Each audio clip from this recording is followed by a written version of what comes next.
Hi, I'm David Fenton, your host on the Fenton Forecast, and I'm so pleased to introduce an interview with one of my favorite people on planet Earth, former Black Panther Jamal Joseph. Jamal and I have been friends since we met when we were both 17 years old in 1969, when Jamal was the youngest member of the Black Panther Party, and I was assigned to photograph him for an interview at the time.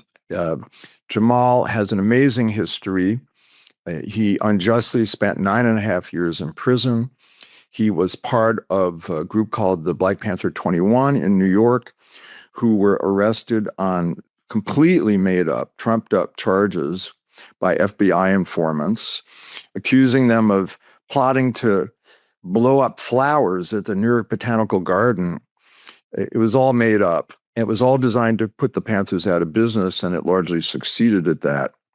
And they were all eventually acquitted on all charges. Jamal has gone on to be a professor of film studies at Columbia University, which he is now. And he was the first African American chair of that department. He's made some incredible movies. He founded a theater workshop in Harlem for kids. He wrote a very amazing autobiography of his time called Panther Baby. I mean, Jamal is just a Renaissance man. He also happens to be Tupac Shakur's godfather. He served time in prison with Tupac's mom, Afeni Shakur, who was also in the New York chapter of the Panthers. We talk about the lessons for organizers of how the Black Panther Party organized their community with free breakfast for school kids, with free clothing drives, with really helpful political education for the community. These are all really important lessons that I think you'll appreciate in my interview with Jamal. And as the Black Panther Party used to say, all power to the people. Right on. As always, we'd welcome your comments and feedback. Write to us at hello@fentonforecast.com. Hello@fentonforecast.com. Now to my interview with Jamal.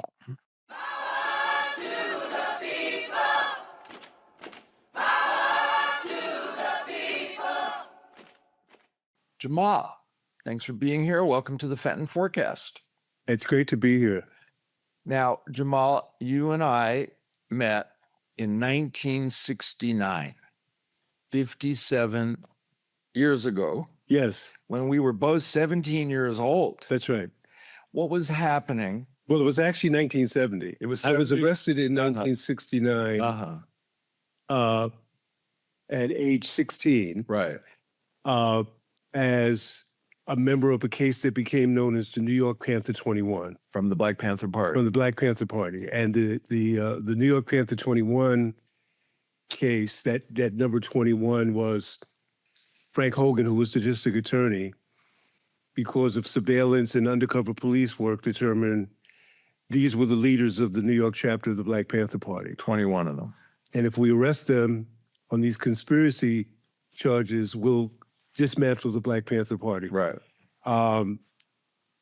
We were charged with conspiracy to plant bombs around department stores, ambush police stations, and to plant bombs at the botanical gardens. Right. You wanted to blow up flowers. The Panthers hated flowers. Yeah, right. And there was, first just confusion, disbelief, and then organization started to happen around the case of the Panther 21. Bail was set at $100,000 For you. for all of us. Right. And You're 16 years old and you're carted off to prison yes, on these phony charges. on these charges, and separated in different prisons. And in a conspiracy case, it's important for everyone to be able to get together to meet to talk about what was going on. And we had a group of young lawyers, volunteers mainly, originally led by William Kunstler. Who later was the famous lawyer at the Chicago 7 trial. Yes, he had to leave the Panther 21 case because Judge Hoffman in Chicago said that they were trying the Chicago 7 case. So as Abby Hoffman always called it, the Chicago 8 case, Right. because Bobby Seale was part of that. So for you young people, You can learn about this by watching the Netflix movie, The Trial of the Chicago Seven, that Adam Sorkin produced. So, yes, okay. So, Jamal, how did you? So, Go ahead, finish. Yeah. let me talk about how we met. So, people in the community and a lot of students from the anti-war movement began to organize around the case of the Panther 21. So our lawyers, that defense team now led by Jerry Lefcourt, uh, realized that they had to kind of not only be fighters in the courtroom, but help to organize a defense committee for the Panther 21. And to raise money. And to raise money. And as money was raised, Panthers were released on bail. And people would have a discussion about who to release and, who to come out first. Because it couldn't be everybody at once. Well, you only had the first 100,000 and then a little bit more money. So it was decided that Afeni Shakur, they were two women who were charged in the case of the Panther 21, Afeni Shakur and Joan Bird. And there were about 4 or 5 of us that were students, like still in high school. And everyone agreed Afeni should come out first. Afeni was a good organizer, a great speaker, and she was a woman. Right. And could help dispel this myth that the Panthers were these angry black men that just wanted to kill white people. Right. And then my bail got reduced. I got adjudicated youthful offender, and my bail got reduced. And everyone said Jamal will be the next one out. He's young. He's in high school. He can help Afeni organize. And so I was released about 10 months later. And so you were in jail for 10 months at age 16. Yeah, on Rikers Island. Oh, God. And then for the last month or 2 months, we were all moved, all of the men were moved to a prison known as Branch Queens, or Old Queens. And we'll talk about that a little bit later because that became significant in the prison rebellions that happened later that year. Right. All around New York City. Right. And you and I met literally 2 days after I was out of prison. Liberation News Service, which was a progressive news organization that would interview people, gather stories, and make them available for progressive media throughout the country. So-called underground press. Underground press. There were 500 newspapers in different cities that were alternative, underground, anti-war, countercultural newspapers. And Liberation News Service, where I worked, was the APUPI news service for all those hippie underground papers. And I just came into the Panther office and literally they said, you're going to be interviewed today. Really no prep. It was my first interview. And you were there with Liberation News Service. Taking pictures. Right. And that the picture you took is the cover of my book. Panther Baby. Because you were a baby. Yes. Now, Jamal, how were you recruited into the Black Panther Party? Dr. King's assassination radicalized a whole bunch of young people. And to that point, up until that point, I was an honor student in high school and was a member of a couple of clubs, including at a community center, the NAACP Youth Council. But at the same time, you would see on the news these news reports about what the press called these black militants.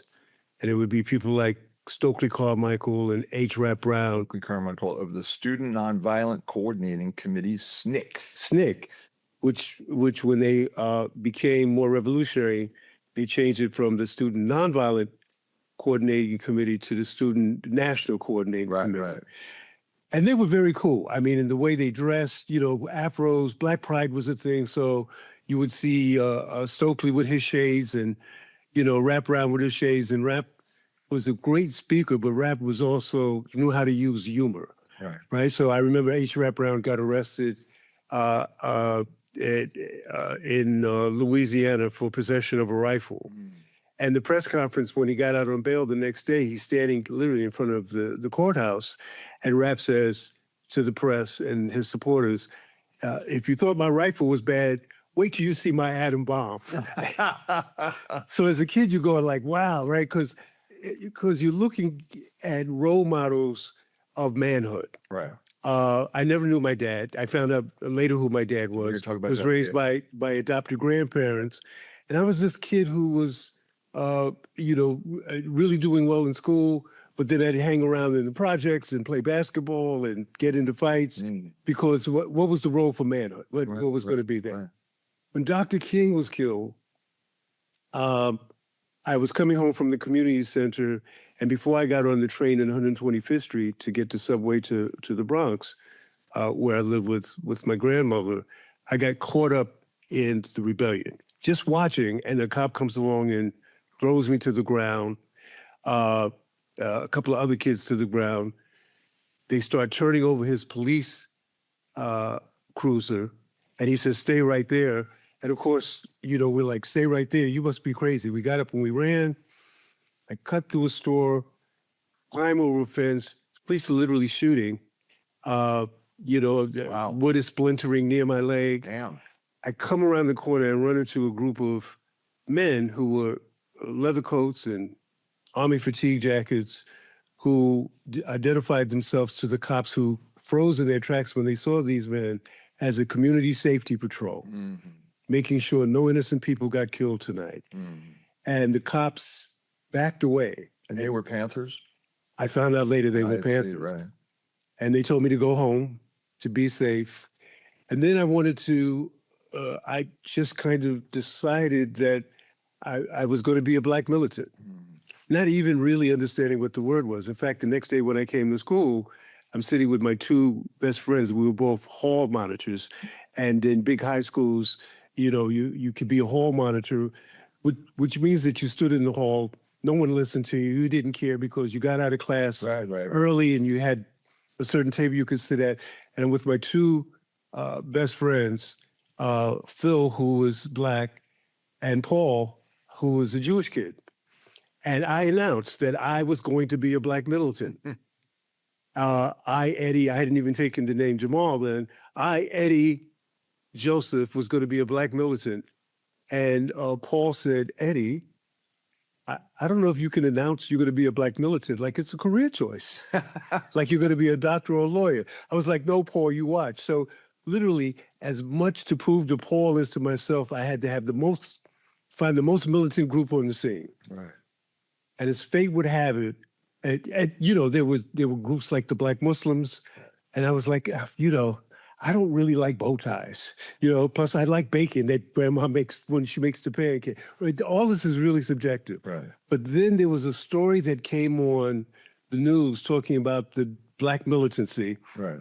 And it featured the Panthers in a story about them storming the state capitol in Sacramento with guns right. to protest the change in gun control. Yeah, so because the Panthers emerged in Oakland, California, as a self-defense organization against violence by the police. Exactly. And they were proactive with that in that they would have police patrols. Right. And when the police would stop to arrest someone, Huey and Bobby Hutton and the original Panthers would stand with the founders, would stand the legal distance away with legally possessed weapons. Right.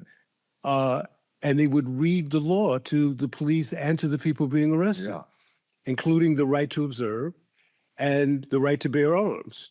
And then they would follow that person to the precinct. They had a small bail fund. And if not, they would call some volunteer attorneys and do that. And this captured the minds of the Black community because no one was standing up to the cops. But in such a strategic way. And I think that legal, smart, a violent way. I think that's important because we today there are some groups around the country, young people calling themselves Panthers and standing near the police, but they're basically challenging the police, calling them punks, doing whatever, and they're not doing it in the way that the original members of the Panthers did, in a way that was educating the community around. So if you can imagine folks from the community hearing these disciplined, Panthers, men and women, by the way, really articulating, look, you're an occupying army and you do not have the right to brutalize, and people are observing. And so that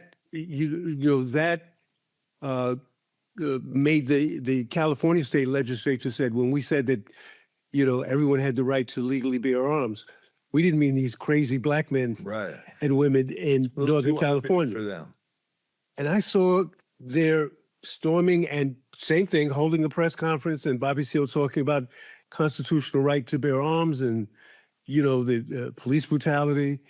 And on the news report, I'm watching, and again, my 15-year-old subjective reaction is, they're crazy. Look at these black guys. They're coming into the state legislature with guns, and of course, all the powerful legislatures are scrambling for cover. Yeah. And then they gave the press conference, and I said, they got guns and leather coats. And then the reporter that was doing the wraparound at the end said, members of the ultra-militant Black Panther, but there's that word I was looking for, militant. Yeah, right. He said they stopped the car, they had communist literature in the trunk, and I'm like, they're crazy. They've got leather coats, they got guns, they're communists. I'm joining them. It fit the bill for what I had to do. I want you to get to the person So who became your mentor. So I go into the Panther office a couple of days later with two older friends. As we were taking the subway from the Bronx to the Panther headquarters, and the guys told me they had found the secret headquarters of the Panthers. And of course, Panther offices were anything but secret, right? If anyone could come, we were giving out food, clothing. And they said, and I'm sitting in the middle. And one of my friends leans over, he says, once you join the Panthers, it's like the mafia, there's no getting out. And my inner voice is like, no getting out. I've got a 10 o'clock curfew. But I couldn't be your grandma. Right. But I couldn't be in front of my boys. I was like, I don't care. Militant until 10 o'clock. That's right. I was like, I don't care. Other friend leans over, he says, you got to prove yourself to be a Panther. You're going to have to kill a white dude. Oh, God. And my inner voice is like, kill a white dude?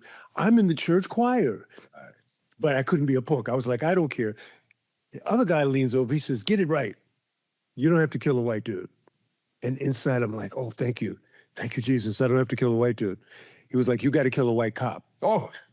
And you have to bring in his badge and his gun for proof. Later on, I realized that they were hoping to scare me, so I would run off the train, and they came behind me, and they'd go like, we were all going to be Panthers, but you punked out. Right. But I didn't. We walked into the Panther office, and it is filled with young black men and women, some with fatigue jackets, leather coats, African dashikis, and afros and braids and dreadlocks, and everybody looks so cool. But I say older men and women because I was 15. Yeah, sure. They were 19, 20. Right. 21 years old. Right. The person, and this was a political education class. This is very important to understand how important political education was in the party. And and the person behind the desk, we were in these folding wooden chairs, and he was sitting behind a wooden desk, was explaining the Panther 10-point program. Right. And the Panther 10-point program, we'll get into a little bit deeper later. Yeah. It's talking about, stuff like housing, jobs, healthcare, education. The police are not even mentioned until point number 7, which is we wanted immediate end to police brutality and the murder of black people. I am not paying attention. I jump up as he's talking about the point number 5, which is about education, or the education that teaches us our true history and the true nature of this decadent American society. I was like, choose me, brother, arm me, because I'll kill a white dude right now. The whole room gets quiet. And he calls me up in front. He says, come here, young brother. And I'm standing next to this wooden desk with my big fro, my Jackson 5 afro. And I'm this skinny. If Q-tips, the ear cleaners, if they had a black product, I'd be the poster child, right? Afro tips. Clean your ears the black way. He reaches way down into the desk and he's fishing around, and my heart is pounding in my skinny little chest, and I go, oh my goodness, look how far out he's reaching in the desk. He's gonna give me a big ass gun. And he produces the secret weapon of liberation. He hands me a stack of books. Autobiography of Malcolm X, Wretched of the Earth by Fanon, Soul on Ice by Eldridge Cleaver. We all had the red book, right? Quotations from Chairman Mao. And he gives me this, and I'm confused now. And I said, excuse me, brother. I thought you were going to arm me. And he says, excuse me, young brother, I just did. And as I'm walking back to my seat, he stops me. He says, young brother, let me ask you a question. Since you came in here so mad at white people. If all of these brutal pig cops who are beating people up, locking people up, shooting people down, if all of them were black and all the people being brutalized were white, he said, these slumlords with these buildings that have no heat, no windows, rats running around like they have leases, if all of them were black and everybody living in these squalid conditions were white, he said, in this jive time government, you know, the Panthers were colorful. Right. He said that the congressmen, the senators, the president, the justices of the supreme joke. we should bring that one We back. should bring that back. I like that. He said, if all of them were black and all the poor oppressed people were white, would that make things correct? And I thought for a second, I said, I would know, sir. It seems like that would still be wrong. And for the first time, he smiled. He said, that's right, young brother. He said, this here is a class struggle for human rights, not just a race struggle for civil rights. So my first 15 minutes in the Panther office dispelled two notions, that the Panthers were racist, right, angry black men wanting to kill white people, and that there was something called class struggle that was the root of the problems in the black communities and all poor communities. Still true. Still true. Your Actually, work more is true now. actually because more true. The So you- distribution of wealth is worse. it's gotten much worse. But the work that you did in the Panther Party was around that 10-point program and around organizing people around their needs. We were kind of very clear. And so you started to understand that slavery was a business. That we, you know, when you enslave people and you don't have to pay for labor, you can make more money. like in prison. Like in prison. So a little known fact about the Panther Party, but if you ask Panther veterans, and this is our 60th anniversary year, Right. and we refer to ourselves as Panther veterans, not as former Panthers. Ask them about surveys. We had to go into the community when we opened the Panther office with surveys to ask people, what are the biggest problems in this community? What are their needs, right? What are the needs? What can we help you with? What do we need? Because we're an organization to serve the people. Whenever I speak or get into a conversation with people about the Panthers, I said, if you meet someone that was in the Black Panther Party, tell them that you know Jamal Joseph, you met him, and he said to ask you this question. And the question is, what were you taught to believe above all other things? And we studied. We memorized the 10-point program. We studied those books. We studied, Mao and Fidel and Che and Fanon. And I guarantee if they were really there, they would answer the question like this. We were told to love the people and to serve the people, mind, body, and soul. Mm-hmm. This is a different perspective from, and this idea of love from the people. Let me mention this. After going back to that first day, there were posters on the wall of Huey Newton, Bobby Seale, Malcolm X, but just before I sat down, I was captivated by a poster of Che Guevara. Mm. And Che was in his fatigues, and it was a quote from a speech that he gave after the success of the Cuban Revolution at the United Nations. Right. And the quote is this: at the risk of sounding ridiculous, Right. let me say that revolutionaries are guided by great feelings of love. And that was that was kind of your test. If you were doing the right thing in the community, is how is this going to affect the people? So that's what's the example. The Panthers started a free breakfast program for children all around the country because kids were going to school with nothing in their bellies. And you started free clothing distribution drives and literacy drives and all of these real mass organizing serve the people program. I want to get back to that in a minute, Jamal. But for the audience following, I want to go back to the Panther 21, where you were put in prison on all these bogus charges made up by the FBI. You were acquitted. All 21 Panthers, as I recall, were acquitted on all charges by the jury. It was all made up, and it was all designed to destroy the Panthers. And it came right from J. Edgar Hoover and the FBI and the local authorities. And it's an amazing story, and you're making a documentary about it because you now are a filmmaker and you teach film. But on the personal level, what I was trying to get at before is there was one individual who became your mentor, who helped get you into the Panthers and helped guide you. And you made a very shocking discovery about him. Can you tell us that story? When we were arrested in April 2nd, 1969,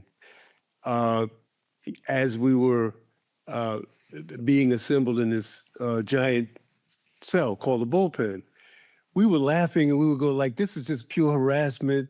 We're kind of joking at the guards and the police. Our lawyers are going to have a field day with you. And I'm feeling like I'm really a Panther now. First, I was a little scared, but you would hear about a Panther that got arrested for a gun charge or for selling papers. So when they came and got me, as they're, taking me in this police caravan from Grandma's house to DA Hogan's office, I'm like, I'm a real Panther. Don't worry, Grandma, I'll be home in a couple of days. Just call the Panther office. One by one, I see the older Panthers getting takeout and they don't return. I'm arraigned that they run down all of these charges: conspiracy to commit murder, conspiracy to commit arson, attempted murder, reckless endangerment, criminal mischief. Serious shit. And Kunstler says, the lawyer. William Kunstler says, Eddie Joseph is an honor student, and he's never been arrested. His grandmother's in the courtroom. We request that he be released in her custody. Judge says denied. Bail is $100,000, and I'm carted off. And this indictment is listing all of these things. We're trying to figure out where this is coming from. And the lawyers file motions. They're called discovery. The state of New York, in this case, but any prosecutor has to turn over what they have so that the defense can prepare. And we find out that there is a secret police unit called the Bureau of Special Services that is a deep cover unit that the NYPD had, that people would infiltrate radical organizations. It was called the Red Squad. Well, the Red Squad was a different squad that worked on just, leftist cases, right? From the Communist Party to the, this was a deep cover. This is like these movies like The Departed or Donnie Brasco, where someone comes in, they don't report to police headquarters, they have one handler, and they become a part. In the Panthers, your trainer or your sergeant or lieutenant was called a section leader. So Afeni Shakur was my mentor whenever I was in Harlem. In fact, she tried to make me go home that first day. She was like, how old are you? And I said, 16, when you're a kid. She said, you look like you're 13 years old, go home. And I wouldn't. And I kept coming back. And my section leader was a guy named Yewa. And so Yewa told me how to sell papers, self-defense. Newspaper. The Panther newspapers. Showed me how to shoot a gun, how to use a bayonet. My grandmother, and I'm never home anymore. And my grandmother was like, where are you going? And I said, football practice, basketball. I wasn't on any teams. And she said, you're not doing your chores. I'll get to it. And, parents get frustrated. She went to clean my room. And under my bed is a box of Panther material. Right. Right? First, I think, and grandma, by the way, my adopted grandmother was in her 70s. Her parents had been slaves. Oh, wow. Her oldest siblings had been slaves. She would give me first-person accounts, her and grandpa before he died, of lynching, first-hand accounts.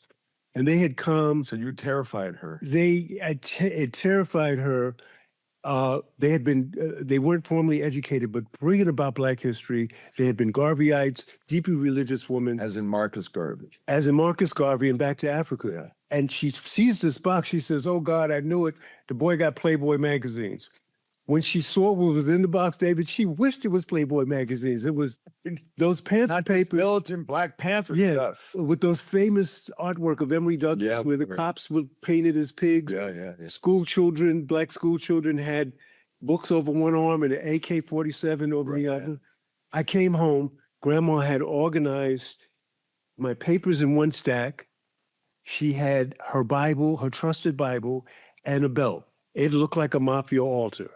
The only thing you needed was candles and a violin music. And I froze. Yeah. She said, is this your stuff? And when you're a kid, you go on this little weak offense. Grandma, you was in my room. She said, don't even start. She says, because I don't know whether to kill you. She says, I don't know whether to bless you with this belt or kill you with this Bible. Them the same Panthers I'm seeing on TV, shooting up, getting arrested and killed. You cannot go back. And I tried to explain what we were doing.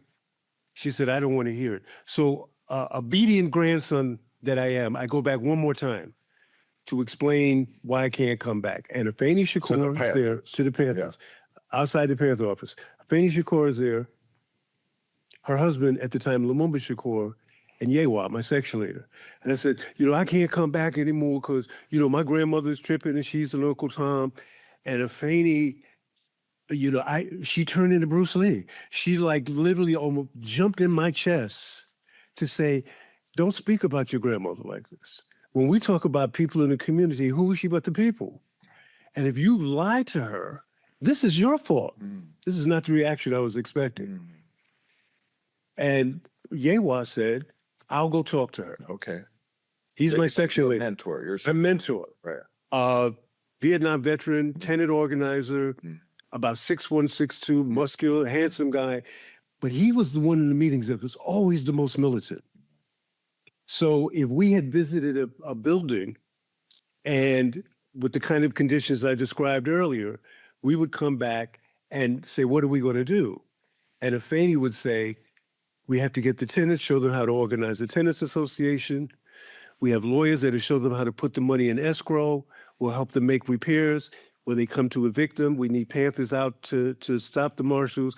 And then Yewa would stand and says, what we ought to do is go up to Westchester and get this racist slumlord.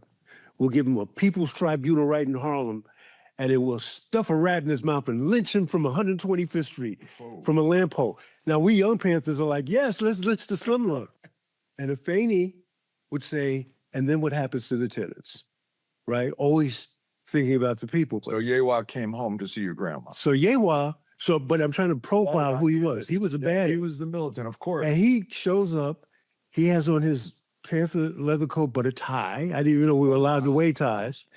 And he sits across from my grandmother, and I'm, sitting in another chair. And he says, grandma's name was Jessie Mae Baltimore, and he said, Mother Baltimore. And right away he gets some points because she was the elder in the church. If you say Jamal, Eddie, can't come back anymore, we have to listen because you're his grandmother. You're my elder. In fact, if there's something you need me to do in your house right now, I'll do it. And I'm sitting on the side going like, what are you doing? You're supposed to come with the Panther voodoo. What do you? He says, but ma'am, but I understand that he's giving you some problems. So even if you don't let him come back, I'd like to keep an eye on him. If you want him to bring you 85 on the next algebra test, and he doesn't walk you a 90, 95 in the door, I will take this Garrison belt buckle, ma'am, and I'll give him a whooping. if you say that his curfew is 10 o'clock and he's not in the house by 9:30, ma'am, call me. I will take this size 12 combat boot and I'll give him a swift kick. And Grandma, she's taken by Yeah, it. sure. So she Yeah. So so it's about 2 months later yeah. when the door gets kicked in, we're arrested in the Panther 21. A month after we're in prison, we discovered that the boss unit, the names of them, The cops, who were Panthers, the undercover cops. and Panther officers, by the way. Malcolm X had a bodyguard named Gene Roberts. Yeah. There are pictures that you can find online of Gene Roberts giving Malcolm X mouth-to-mouth resuscitation. He joins the Panthers and becomes a security lieutenant. Not in little part based on the fact not only was he a Navy veteran, but he had been right there and tried to save Malcolm. He was a member of the boss group. Right. There were two others, and one of the main witness was Yewa, my mentor. So your mentor turned out to be an undercover FBI, a cop, not FBI, police A informant. police informant. So this Panthers. infiltrating the Panthers, And he was cultivating. planting evidence. Yeah. And at the same time, and when he testified in the court, he testified that he was a cop and that he was a Panther. And they said, you infiltrated a Panther. He said, no, I was a Panther. But I didn't agree with what Lumumba Shakur and some of the other leaders were doing. This is important because the jury, the way the case of the Panther 21, I think, was won, was that this 10-point program, one of the points in the 10-point program is that we want to be tried by a jury of our peer groups. And in Manhattan at that time, It was all white jury. it was white men. Yeah, yeah. So we fought, and we would ask questions about slavery and the civil rights movement. We had one of the first people, a psychologist that was a jury selection expert. Yeah. Our selection took about a month. Usually jury selection takes a couple of days, sometimes one afternoon. Yeah. And we had the most diverse jury that Manhattan had seen. Right. It had a number of women, a number of Black people, and a Black jury foreman. Afeni Shakur, and this was even before she was out on bail. And we should say Afeni Shakur, who was Tupac Shakur's Who's mom. Tupac Shakur? And let's get into that too. That's right. Afeni Shakur came to one of our meetings. This is before we were all in one prison. And Afeni said, I want to represent myself. She said, I've read a book by Fidel Castro called History Will Absolve Me. And History Will Absolve Me was Fidel's memoir. And the title comes from Fidel was a lawyer. Yeah. And when Fidel was arrested for treason in Cuba and put on trial, his summation essentially was, you have no right to try me because you're illegal. You're a criminal organization, not a government. And this is already fixed. And so whatever you do here today in terms of what your verdict is, history will be the final judge of who I am. And history will absolve me because I'm a freedom fighter. I'm a revolutionary. And at first people said, is this a good idea? Lumumba, who was still married to Afeni, said, Afeni, you get emotional. There was a great moment where Afeni turns to her lawyer, Carol left court, who then became her legal advisor. She said, Carol, we were facing 350 plus years. She said, Carol, if I get convicted, do they get to do my time? By 300. She said, no, Afeni, that's your time to do. She said, then this is my choice. She decided to represent herself in Michael Tabor, Sechaweo. Right. And she got to address the jury in the court to talk about community stuff and political stuff. Right. And the jury was listening. Afeni said, I'm going to go to prison for the rest of my life. I want to be able to stand up and let the world know why I'm being framed. But the jury was actually listening when we talked about racism and police brutality and the work of the Black Panther Party. And to everyone's surprise, especially to the Panthers and their lawyers, in 3 hours, in a case that had lasted for 13 months, Wow. acquitted the Panthers of every charge. All bogus.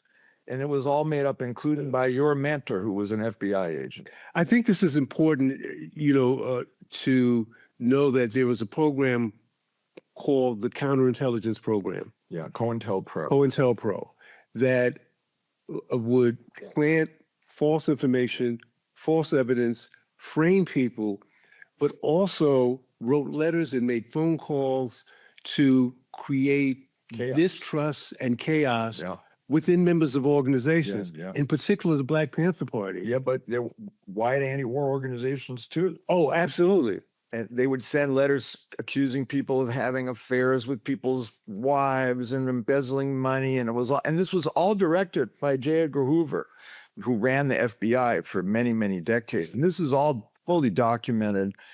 We talk like this and people say, you radical, crazy people, like, how did this really happen? But this is all historically accurate. I want to ask you a personal question. Two quick things about J. Edgar Hoover. J. Edgar Hoover, as he's seeking more money for counterintelligence, or for his programs, testifies before Congress. And in this famous testimony, he describes the Black Panther Party as the greatest threat to the internal security of America, which is what allowed him to move forward and to target Panthers, but also to use local police to do his bidding. Yeah. So, and this is really apparent in our arrest of Panther 21, super apparent in the murder of Fred Hampton. Yeah. The person that was that person was an FBI informant who was very close to Fred Hampton, Right. and gave. We should explain. Fred Hampton was the head of the Black Panther Party in Chicago, and he was very young. What was he, 22 or something like that? Fred joined the Panthers when he was 19. At 20, he was the head of the Illinois chapter of the Panthers and deputy chairman of the Black Panther Party. A brilliant organizer, because since he was a kid, he had been in NAACP. He knew how to organize. Brilliant around these programs. Speaker. But an amazing speaker. Telephone. One of the greatest speakers of the 20th century. To watch him give talks. I took photographs of him that I think we'll put up on the podcast. Fred is incredible. His oratory skills are equal to Dr. King, Malcolm X. True. An inspirational speaker. It would be like a sermon listening to Fred.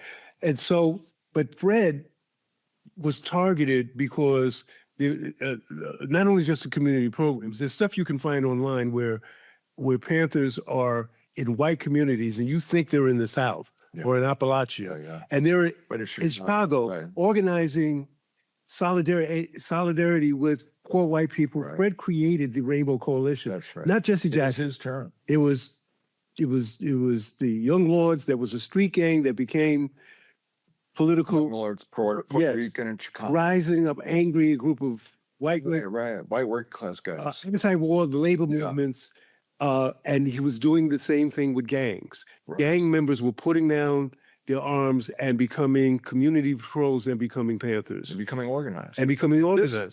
And so the other thing that's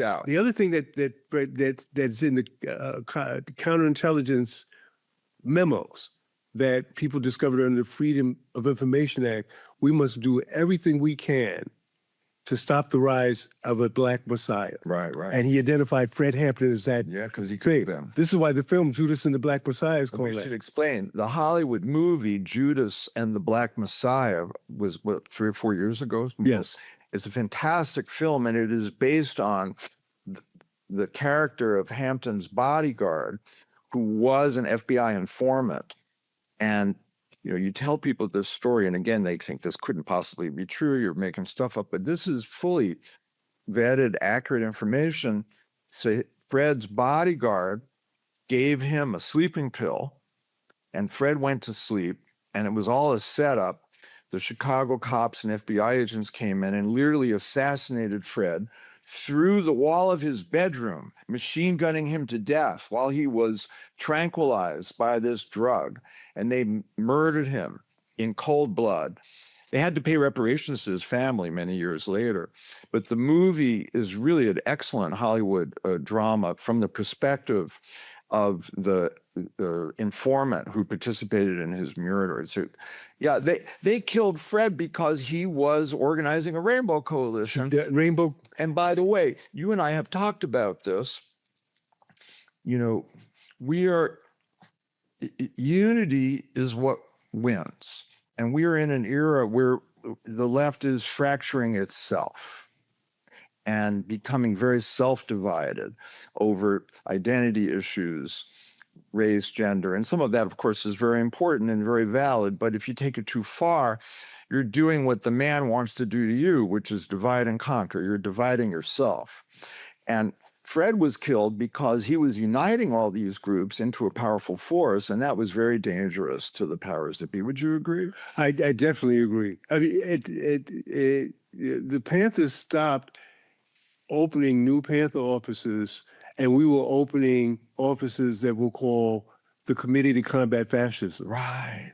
Right. And that's when people said, are there white people in the Panthers now?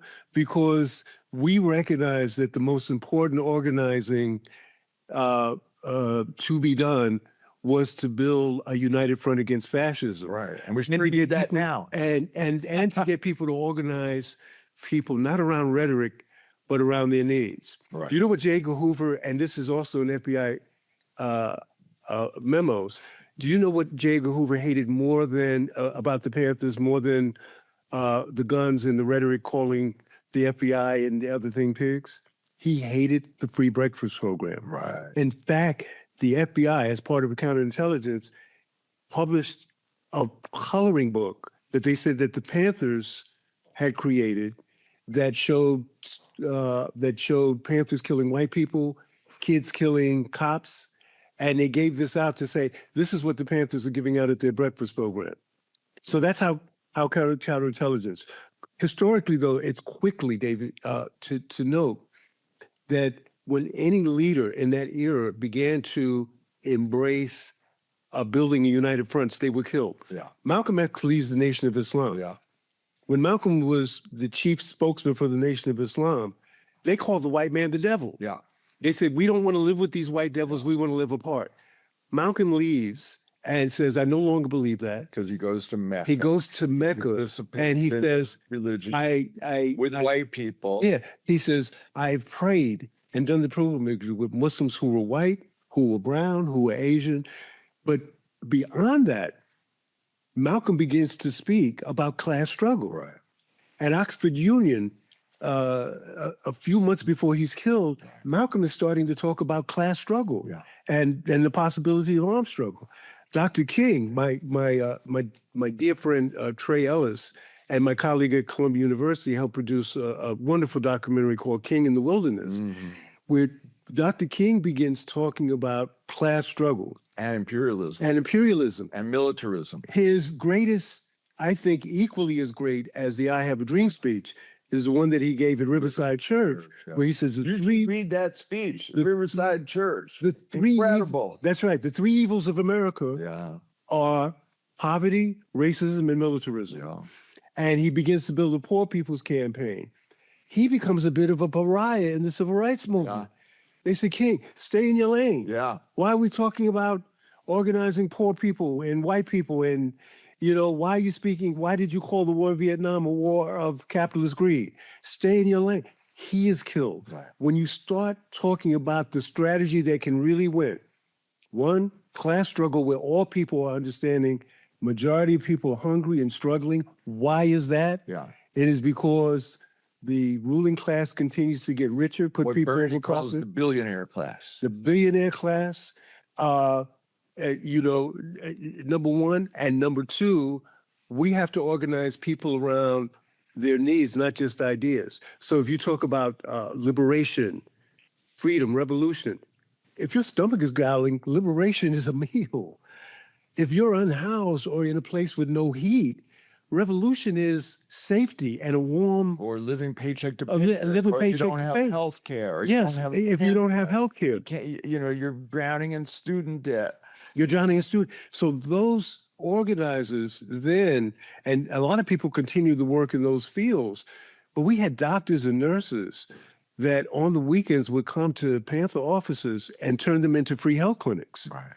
My son was born with sickle cell anemia and suffered most of his life. A few years ago, he helped organize a conference at Mount Sinai where he was a patient. And it was patients, doctors, caregivers, families. And by the time the conference happened, Jamal was, pretty tired, almost about to go into crisis. We're sitting in the back of the auditorium. He has his head resting on my shoulder. The first speaker was an elderly white doctor whose life's work had been sickle cell anemia, a hematologist. We didn't know him. He didn't know we were in the audience. His opening remarks to this conference was, were it not for the Black Panther Party, people would not know about and be working on sickle cell the way they are today. They were the first to do sidewalk testing. They were the first to write about it in their newspapers. They were the first to lobby local politicians to begin to speak about it. So that's the grassroots work that I think it becomes a model for the kind of work for organizers. Real organized. Real organized. You called it Serve the People. That's right. And the other slogan was all power to the people. All power to the people. And then we would break it down. On. We go, all power to the people. And so Fred Hampton or Eldridge or one of Bobby Seale would go, all power to the people. And the audience would go right on. And then you said, well, that means black power to black people. And people go right on. And says, and that means white power to white people. It means brown power to brown people, red power to red people, gay power to big gay people. And people would be like, what do you mean white power to white people? And the Panthers would break down what capitalism and militarism was doing to everybody. Yeah, that's why the government moved against them. Okay, so Jamal, we only have about 10 or 15 minutes left, so let's go through a few things quickly. You went back to prison a few years later, and you served, I believe, 7 years. Is that right? Yeah, the various times I've been in prison, I've served a total of 9.5 years. Panther 21 case, there was another year or two that I spent in prison. We started to close down drug dens in Harlem at gunpoint, and we got arrested. And even if you're closing down a drug, destroying the drugs and giving the money to community programs, it's armed robbery. Yeah. So so I went to prison for about 2 years for that.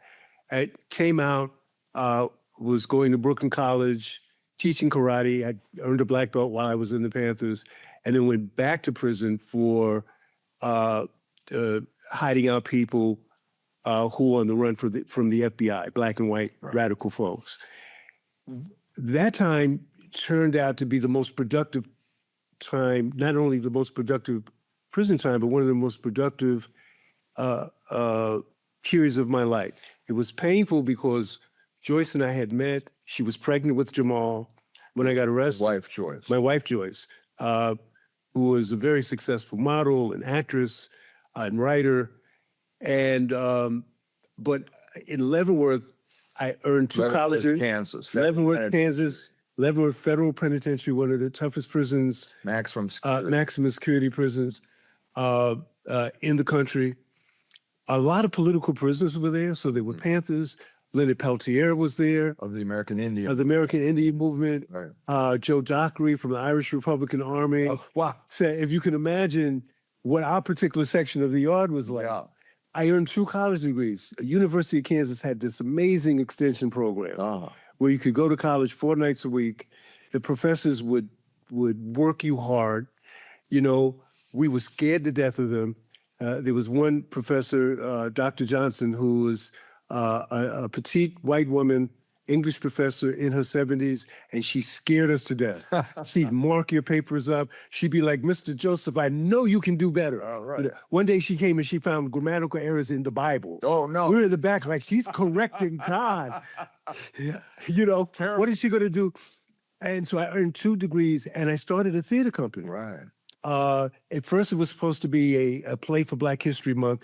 There was a vibrant Black arts movement that was happening along with the Black Liberation Movement. Right. And there were the last poets. There was Sonia Sanchez, Amiri Baraka. So when you went out at night, you were hearing Ornette Coleman play jazz and and Amiri Baraka doing poetry. So I started doing some poetry, and we had what we call the guerrilla theater.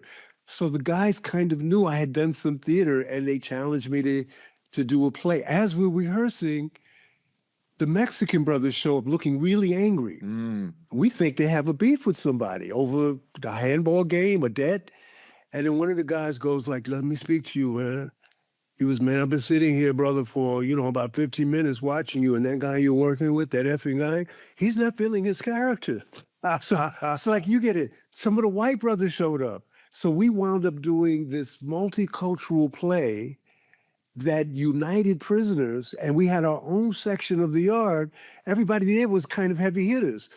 And they started liking the plays, So the plan was to, my majors were in psychology and sociology. And I was going to, my plan was to come out, go to graduate school, and I'd learned a little acupuncture and stuff through the martial arts and do this holistic counseling thing.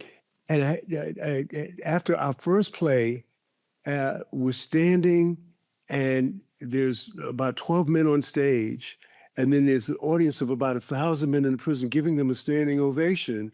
And we hit on some themes, attacking, the prison industrial complex and gangs. And I literally had this epiphany. On stage at that moment, I was like, "Jamal, you can go out and you can go to school for another, 6 or 7 years, so you can mess with one person's mind at a time, or you could do this and mess with a whole bunch of people at once." And this is what made me decide that I wanted to be an activist and an artist, which we call an artivist. And I came out, I studied film at Third World Newsreel. I started working as a counselor at a place called Toro College, and eventually started teaching as an adjunct.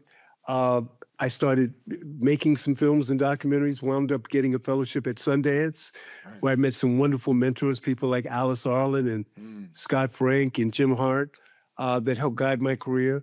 And James Seamus, who was there, who invited me to come teach at Columbia University for what I thought was one semester. Lewis Cole, who was one of the leaders of SDS. For Democrats. At Columbia's campus, was the chair. Oh, wow. So Lewis, said, "Sure, Jamal can teach here." It was that kind of atmosphere. I thought I'd be there for one semester. I've actually been teaching at Columbia for 28 years. Right. Became the first African-American chair Of the film program. of the film program, but literally within the School of the Arts, and now full professor of film. The other work that I'm really proud of is that Joyce and I and Vosa Rivers, 26 years ago, founded a youth program called Impact Repertory Theater, of which you Kids in Harlem. You support and you serve on. Yeah. And it is a free program. And this was at the height of the crack wars. Giuliani, who was the mayor, had cut after-school programs. And we thought, what can we as artists do? So we got, in the spirit of the Panthers, I remember, sitting at home being a little bit depressed about what was going on. And Joyce simply said, "What did the Panthers do?" And I said, "Right." And we got City College to give us some space. We raised a little bit of money. We put out that we're having this free arts program. And we over the years, we've had over 2,000 young people come through the program. It is about not just the arts, but about activism. Mm-hmm. Everyone gets to perform. Everyone gets to write. You've written music for it, right? We've written music. We actually got nominated. You wrote music for it. I did. Yeah. I co-wrote a song that was nominated for an Academy Award. Right. And Impact, you can find this online, performs the song, Raise It Up, at the 2008 Oscars. And if people want to learn more about Impact, where do they go? They can go to impactrepertorytheater.org. Impactrepertorytheater.org. Yeah. And it's worth it. You'll be inspired. These young kids are amazingly talented. So speaking of music, tell us about your relationship with Tupac Shakur. Afeni and I were very close. That was his mother. That was his mother. He was a member of the Black Panthers. And she was a member. He was in prison with you, or the Panther 21. Absolutely. And so when I had maintained a close. Afeni remained my big sister from that first day when she tried to get me to go home until she passed away. And so I was very close to Afeni, to her son Tupac, and to her daughter Sechua. And so, I taught Tupac karate. So I opened, when I came out of prison, in the same way that we have the youth program Impact, I wanted to teach martial arts and political education wherever I could. So I had dojos on the Lower East Side and in Williamsburg, where Tupac came, and we, along with the Asian masters in our dojo, there was Malcolm X and there was Che Guevara, and we were talking about self-defense, but the importance of education. And so I was Tupac's goddad, and had the pleasure of knowing him his whole life and the pain of when he lost his life.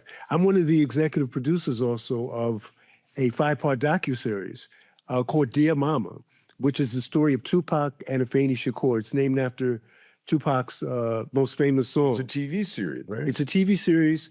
It was FX's highest rated docuseries. It still is. And you can still see it. You can still see it on Hulu. Alan Hughes directed it. Brilliant job. The key executive producers were Nelson George, Alan Hughes, and myself. And they allowed us to tell this story of America, of saying, here's Tupac the artist, but here's the America that created Afeni Shakur and Tupac Shakur. And we're lucky. We won the International Documentary Award, the Film Independent, and were nominated for an Emmy. And I'm in the documentary a little bit talking about the Black Panther Party, talking about COINTELPRO. And another thing that we don't... That's that FBI disruption campaign. Right. And also the post-traumatic stress that we all felt. Afeni became addicted to drugs and recovered. I went through a period of addiction. There's another person that's in the documentary who was a Panther who's since passed away that talks about his heroin addiction. We don't think about the post-traumatic stress that people in the movement had experienced. So if we talk about our friends and we talk about the people, David, that we were kids with in the movement, there are a lot of our friends that we talk to that have gone through, because they were attacked. In the same way when we think about the McCarthy era, we think about the blacklist in Hollywood. The McCarthy era affected teachers, it affected social workers, it affected people in Chicago, in New York, in Wisconsin, lives that were ruined forever. And how do you recover from that damage that's done to your life and your family? So there is that healing, I think, that is important to recognize. It needs to be part of movement work, to recognize that we are human, that there can be burnout, that there will be attacks, that there will be people attacking your character. There is one religious parable that says the closer you get to God, the more the devil will attack you. I think the closer you get to truth and freedom, the more the forces of injustice will attack you. How do we prepare for that? Support each other with the counseling to continue to do the work. What I've seen with young revolutionaries is that they would work so hard, and then I will see the burnout. I see us at 16 and 17 and know that if they keep going at that pace, without some laughter, without some music, without that, one of the things I always like to talk about is the power of love in the movement. I interviewed my friend Tim Blanc, who was part of the White Underground and spent years in prison and is now a curator and a professor. And he started talking about the love. He started talking about being most alive when he was in solitary confinement in Marion Prison, toughest prison in America, and was able to write. He couldn't write other prisoners in the United States, but you could write internationally. Right. And he got people to write poetry and raise money for Mumia Abu-Jamal while he was in prison. Philadelphia. It's the spirit of love and creativity. That's right. It's that, right? Yeah, of course. It's like Marvin Gaye said, only love can conquer hate. Only love can conquer hate. One of the things I say in this Time article, I was surprised. Had an award from Time. From Time. I was named as the 2026 Closers list, and that's people in the African-American community that have made an impact socially. And we're named from different backgrounds. There's people from arts, and entertainment, from sports. You know, I come from education and from the arts. And one of the things that I said that we understood about organizing in that day is that everybody can't be on the front lines or in that particular organization, you know, back then, whether it was the SDS or the Panthers, but everybody could do something. Yeah. So let the teachers teach, let the bakers bake, let the builders build, let the healers heal, but let them do in the spirit of change and revolutionary consciousness in that spirit of love, right? So we can all do that. Well, that's a great place to end. You know, I wanted to talk to you about your father, who you didn't know, who was one of the leaders of the Cuban Revolution. You found out much later. We'll have to have you back because there's a whole bunch of other stuff. But I would say that I think it's really important for people to study the history of the Black Panther Party, because that was real organizing of a community. And if we're going to save democracy and defeat fascism and overcome climate change and go up against the billionaire class, we have to do real organizing that serves people's needs in the community. You can't make a revolution just by clicking on a social media post. And so the Black Panther Party has been very misrepresented in history. But if you study what they actually did, there's a lot to learn about what we need to do in the future. And so thank you, Jamal, for coming on the Fenton Forecast, where we are talking about our choice of futures. And it's been great to be your friend all these 57 years. I want to say thank you for that. Free Mumia. There are 2 Panther political prisoners still there. And free Kamal. We lost H. Rap Round, Iman Jamil, who's a minister of justice in the Black Panther Party. And that letter writing and those campaigns you can find on the website called the Jericho, which deals with political prisoners. And if I might, I did a quick poem that I wrote while I was in prison about creativity. There you go. The time has come for riffs and revelations, for way out trips to inner space. Now, truth is one. If truth is really one, then it must be our perspectives that are fragmented. The journeys we make in search of unblemished realness reveals that much of the rest is a lie. And if love is to transform and to be transformed, then creativity must be the child of a most perfect union. Now, we may not have all of the answers, but at least let's come together to try and understand the questions through truth-filled endeavors that build large creative flames, or maybe just a tiny fire. But nevertheless, we be loving and we be trying. Okay. All power to the people. All power to the people. Okay.